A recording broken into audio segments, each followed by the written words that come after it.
वालों को बहुत दिल से धन्यवाद। और साथ ही देव इवेंट शो के ऑर्गेनाइजर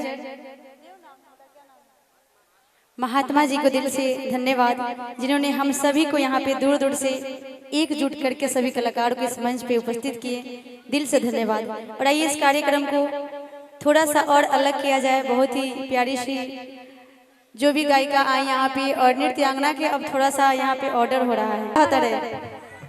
पटना, अच्छा वो चटना तो ना हो पटना रहता रे, पटना प्रदेश है, बिहार है, बिहार के राजधानी पटना। इनकर हो जाना पटने रहता है। मेहरारू फोन लगे बड़ी अपने राजा जी के लगे कहत रही कि सोनी ना कहीं ना जब जातनी दलसिंह सराय, जब जातनी बेगूसराय, जब जातनी बछवाड़ा मार्केट करे बबुआ का पैंपस खरीदे, तब सोनार टोकता कहता कि सुना। और अतने ना दूरों से पहचान लेता उनकर चले के ढंग से, काहे कि बड़ी मटक मटक के चलत अड़ी न भौजी। एक सूचना है, एक मिनट भैया, गाड़ी नंबर 4650, ये गाड़ी जिनकी भी है आप अपने गाड़ी को वहां से थोड़ा सा हटा ले। आपके कारण दूसरी गाड़ी वहां रुकी हुई है, तो हम चाहेंगे कि आप अपने गाड़ी को वहां से हटा ले 4650। और साथ ही साथ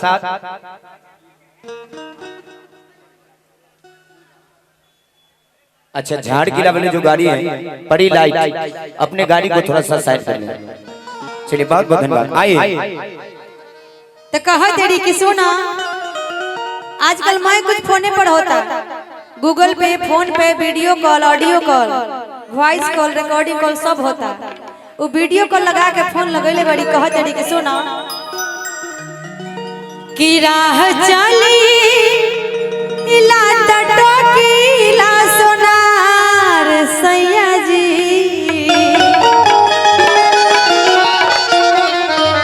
अब इतना खूबसूरत जेकर मेहरारू रही सोनार का मैं लोग टोकी, पूरे गांव के लोग सोचे कि हम देवरे बन के रहे है ना। अब बाकी छोटका छोटका देवर तो बरले भाई टोकता, लहंगा घींचे लगता भौजी लोग के है ना। लेकिन वो देवर के उम्र के नहीं के तहियो कहता कि सुना कि राह चली लाटा टोके ला समाज सैया जी। काले को प्रोग्राम में गई एक आदमी उठ के आवता कहता कि सुना कि हम दे हम सोनामा के हार धनिया, हम कनी झूठो दिल फेंकू लेखन बतियाता रह। ई समाजो टोकता काहे से कि एगो दूगो चीज नहीं खे उधारी, राशन उधारी चलता पेटू चा के दुकान से है नु। अब बांगड़ा बाबा के दुकान से चलता डीजल के खर्चा जे रोज पटा के सब्जी तरकारी बनता।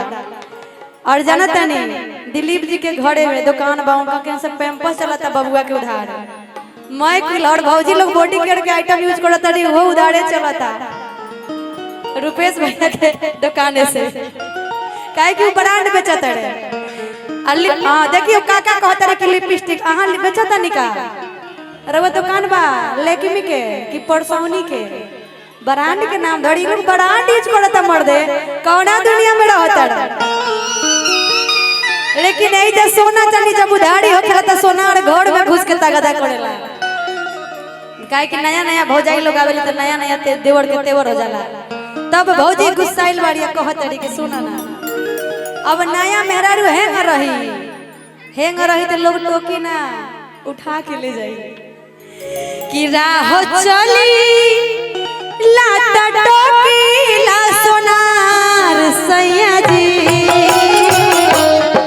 तकाहे नथिया गढ़वला उधार सैया जी, तकाहे नथिया गढ़वला उधार सैया जी।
नजरिए मौत नजरिए सजा हो, नजरिए नजर के मिलावेला और नजरिए के मार से केहू बचियो न पावेला।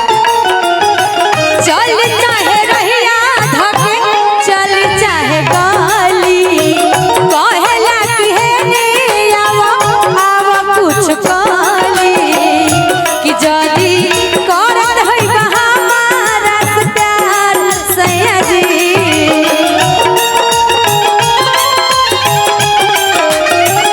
कि जदी करत है हमारा से प्यार सैया जी, त जाके अभी चुका दो उधार सैया जी, काहे नथिया गढ़वला उधार सैया जी। जब परदेश गइल बड़े उनकर पति देव तब कहत रहे कि सुनो छोड़ी के न जाओ पिया, छोड़ी के न जाओ पिया, ओ मैंने तुझको ये दिल दे दिया, ओ मैंने तुझको ये दिल दे दिया।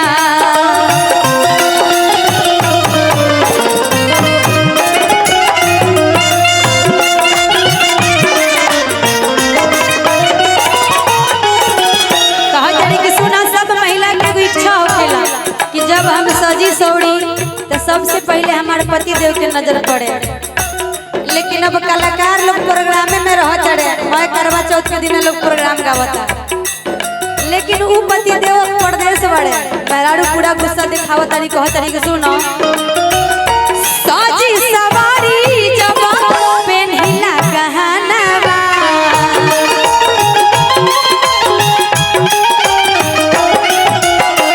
पड़ी जाल फीका जब देला ओढ़नवा,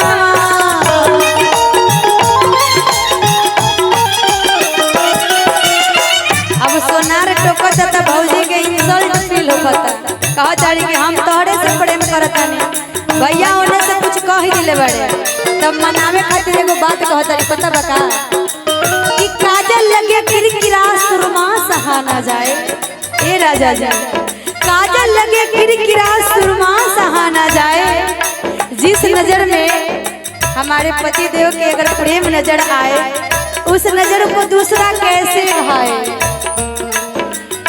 साजी सवारी जब पेन्हिला गहनवा, पड़ी जाल फीका जब देला ओढ़नवा, कि भइल मुश्किल गइल बा बाजार सैया जी, कि गइल मुश्किल भइल बा बाजार सैया जी, त काहे झुमका गढ़वला उधार सैया जी, त काहे नथिया गढ़वला उधार सैया जी।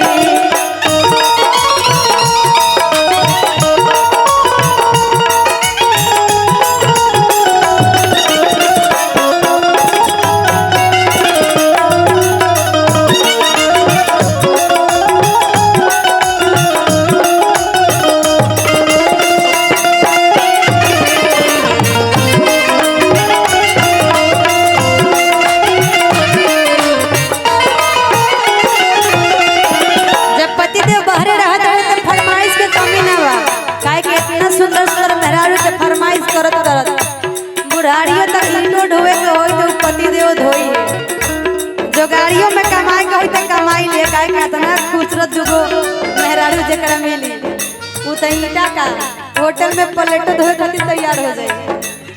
अब फोन लगैले बारी कहत तारी कि वही जैसे हमार डिमांड ऐसन पूरा करो कि हमार मन खुश हो जाओ। कहत तारी का रह चाहे दिल्ली